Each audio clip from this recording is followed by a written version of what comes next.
Hello, today I'm just going to give a brief introduction on computer memory, which is a little subsection of computer architecture. Memory is just a physical device that can store information, like your hard drive or many other devices that make up the memory hierarchy. The memory hierarchy is directly linked to memory latency. So what does memory latency mean? It's talking about how quickly your CPU can access that data while trying to process a task. At the top, you have the best speed of access, and as you go down, the speed gets slower.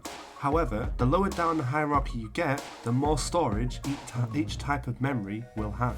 This represents the trade-off between speed of access and storage space. For example, the desktop can access information stored in a register in under 1 nanosecond. Each register in general will only be able to store a maximum of 64 bits at a time. This is unlike hard disk drives, which can have upwards of 1 terabyte of space, which is a lot, but it can take around 10 milliseconds to access. Memories allow two basic operations, read and write. The write function allows information to be stored in memory, and the read function extracts that information to be manipulated. To figure out where this information is being stored and where it's being extracted from, this is where memory addressing comes in. Each piece of information is assigned a unique number known as an address in the memory. By passing its value as an argument, we can manipulate the value stored there and overwrite it if that memory is no longer required. One technique is called memory indirect addressing. This allows passing the data stored in another part of the memory as a variable.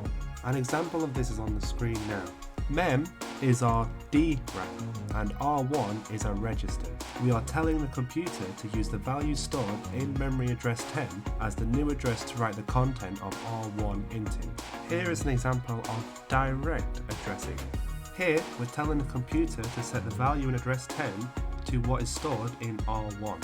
This is quicker than memory indirect because we do not need to fetch the data from another part of the memory, but the address cannot be dynamically computed. Each addressing mode comes with a trade-off between speed of access and range of memory addresses that can be specified for flexibility.